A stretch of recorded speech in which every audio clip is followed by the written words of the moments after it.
Hello, everyone. Welcome to today's episode of Read a Book and Chill. I'm Jas Crimson, and today we're going to be reading Spooksville-The Howling Ghost-Ch.1. This book is for kids ages 8 to 12, but if you're an adult, and you're also welcome to join us, or if you like these kinds of stories. So let's go and get started now.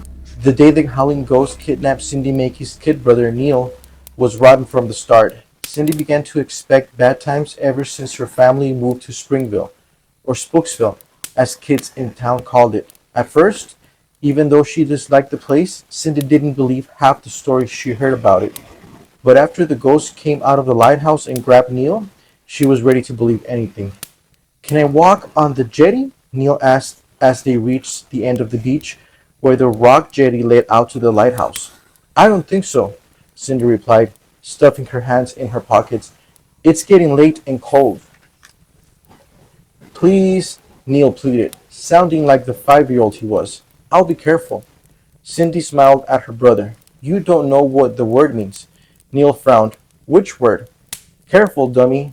Cindy stared at the churning ocean water. The waves weren't high, but the way they smashed against the large boulders of the jetty made her uneasy.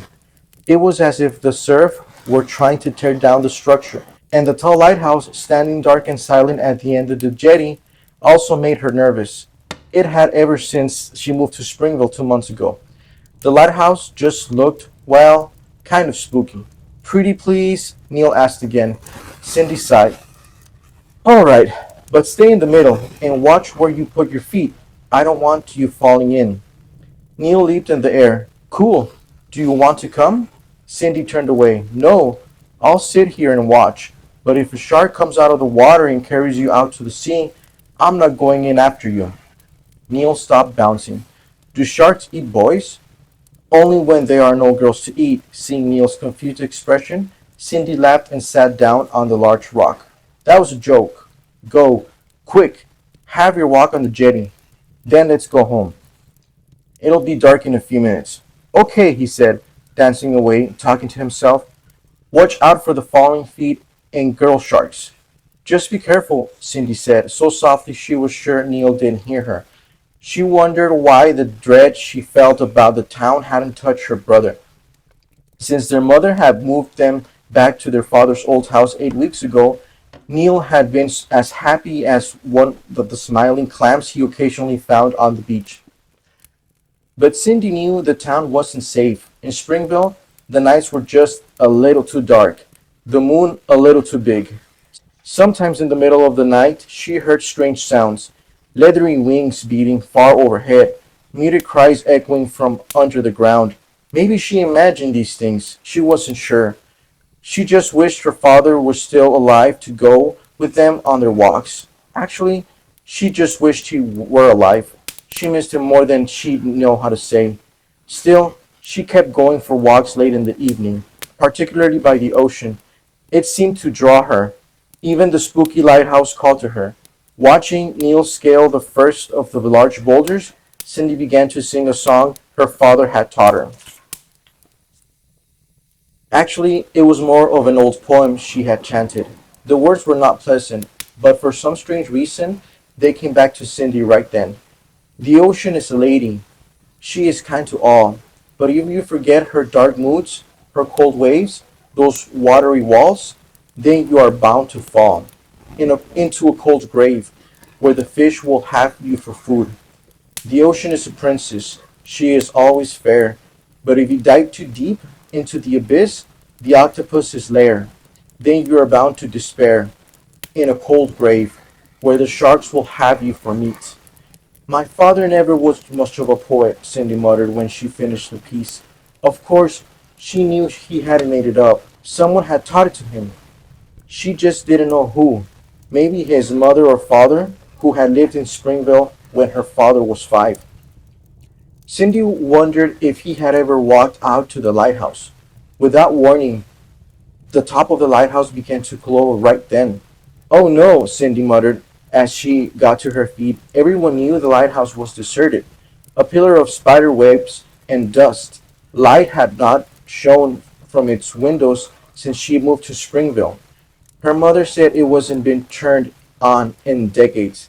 Yet as she watched, a powerful beam of white light stabbed out from the top of the lighthouse. It was turned towards the sea. It waked over the water like an energy beam fired from an alien ship. The surface of the water churned harder beneath its glare as if it were boiling. Steam appeared to rise up from the cold water. For a moment, she thought she saw something just under the surface. A ruined ship, maybe, wrecked on a sharp reef that grew over it with the passing years. Then the light snapped toward the shore, spinning halfway around. It focused on the jetty, still moving, still searching. Cindy watched in horror as it crept toward her brother. He was already part way down the jetty, his eyes focused on his feet. "Neil!" she screamed. He looked up just as the light fell on him. It was as if something physical had grabbed him. For a few seconds, his short brown hair stood straight up. Then his feet lifted off the boulder he was standing on. The light was so bright it was blinding, but Cindy got the impression that two ugly hands had emerged from the light to take hold of him. As the second scream rose in her throat, she thought she saw the hands tighten her grip. "Get away, Neil!" she cried. Cindy was running toward her brother, but the light was faster than she was. Before she even reached the jetty, Neil was yanked completely into the air. For several seconds he floated above the rock and surf, an evil wind tugging at his hair, terror in his eyes. "Neil!" Cindy kept screaming, leaping from boulder to boulder, not caring where her feet landed. But that was her undoing. She was almost to her brother, within arm's reach, when her shoes had hit a piece of wet seaweed. She slipped and went down hard. Pain flared in her right leg. She had scraped the skin off her knee. "Cindy!" her brother finally called. But the word sounded strange, the cry of a lost soul falling deep into a well. As Cindy watched, her brother was yanked out of over the water, away from the jetty.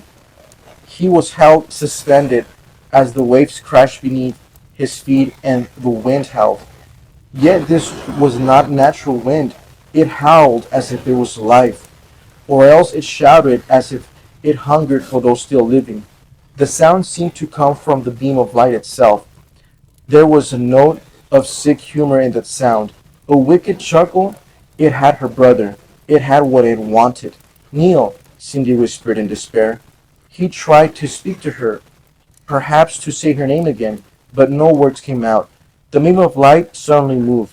It jerked her brother farther out over the sea, far over the rough surf. For a few seconds, Cindy could still see him, a struggling shadow in the glare of the cold light.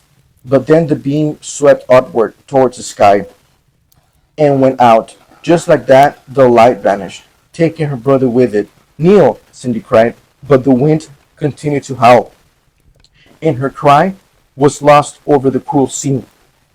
No one heard her. No one came to help. That was it. That was chapter 1.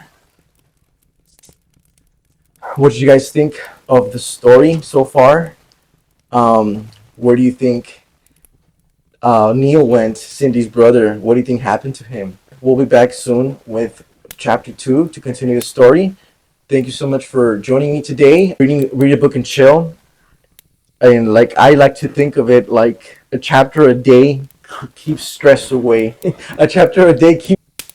As you can see, it was just about 10 minutes. It's not much if you read about 10 minutes, one chapter, even if it's a child's book, something that you like, a topic that you like. At least for me, it really nourishes my soul. It takes me on a journey, even if it's to somebody else's imagined land or fantasy place, Spooksville or wherever. It definitely helps clear your mind. But anyways, I'm so glad you guys joined me. I hope you guys enjoyed it, and I'll see you guys later.